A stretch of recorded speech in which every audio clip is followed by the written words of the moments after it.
Alright, so I have my grandma, my dad, my mom, and my sister as my audience. And here's my identification. Alright. It goes without saying that medication, particularly antibiotics, are an integral part of our everyday lives to keep us healthy and to combat the plethora of infections that make their way into our bodies every day. As stated by those of the Royal Society of Chemistry in 1999, Sir Alexander Fleming's introduction of penicillin in the 1940s, which began the era of antibiotics, has been recognized as one of the greatest advances in therapeutic medicine. Since penicillin is prevalent in the developing world, the background and accomplishments of its creator, Sir Alexander Fleming, sheds some light on this breakthrough in medicine. I am here to explain the life and accomplishments of Fleming, including his early life and career, his wartime contributions, his discoveries, and his subsequent merits. Sir Alexander Fleming's early life and career paved the way to many and wonderful collaborations and accomplishments.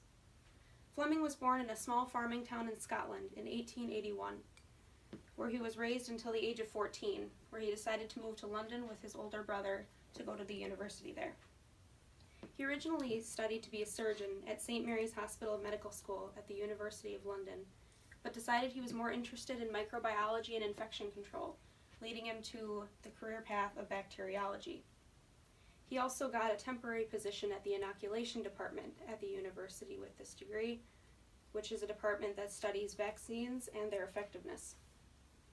A few years later, he served in World War I, in the Royal Army of Medical Corps as a bacteriologist, doing his main research in infection control, wound healing, and also helping to aid the wounded soldiers.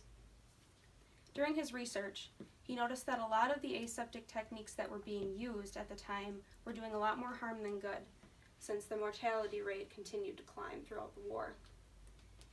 He soon realized that using simple saline to clean infected wounds worked a lot better than simply using these harsh chemicals that they were using at that time.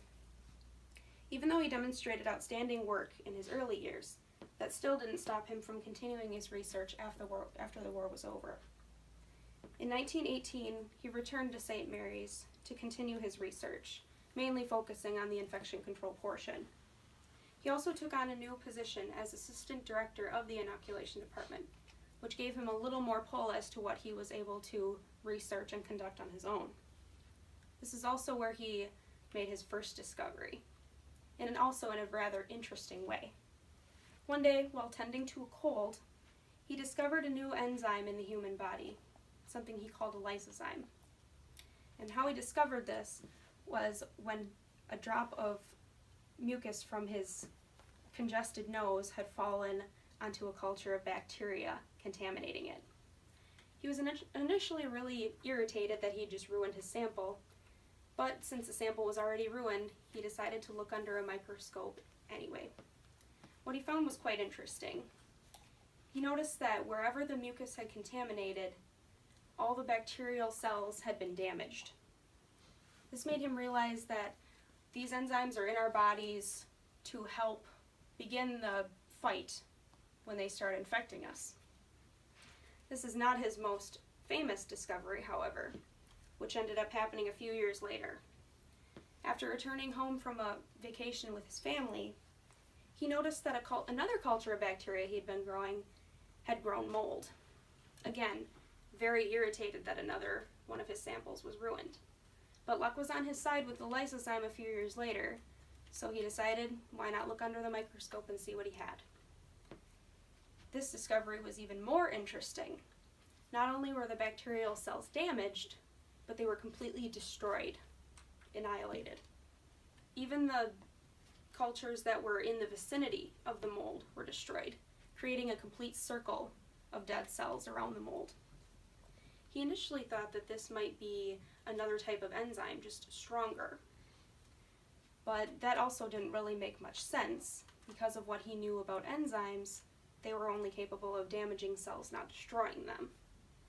So he did a little bit more research from this mold and realized that this mold must be a type of antibiotic, which is a substance that incidentally kills bacteria. So he decided that before he made a complete discovery, he needed to replicate the contaminated mold. And after a few successful attempts of replicating the mold, he was able to make the final decision that this must be a type of antibiotic that he had discovered. And he decided to give it the name penicillin. Even with this groundbreaking discovery being the highlight of his career, the honors and rewards he received because of it made him even more notable in the scientific community. He received many awards and recognitions due to the discovery of penicillin.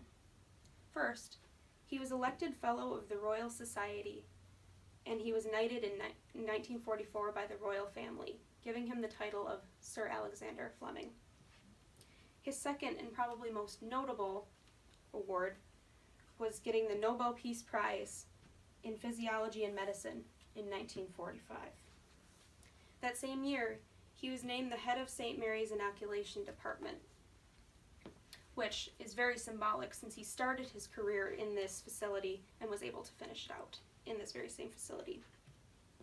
The department was also renamed the Wright-Fleming Institute after himself and its predecessor, Almroth Edward Wright. A few years later, in 1955, while continuing to study and conducting his research, he passed away of a heart attack at the age of 73. In summary, I would like you all to ponder this question. What would our world be like without antibiotics? Fleming's life and contributions to medicine are, without a doubt, extremely important in the modern world. With the help of these medications, we are able to rid our bodies of these microscopic invaders at a relatively minimal price, compared to what the consequences would be without them. Reflecting upon Fleming's life has not only informed you on a revolutionary invention, but also informed you on a revolutionary inventor of his time.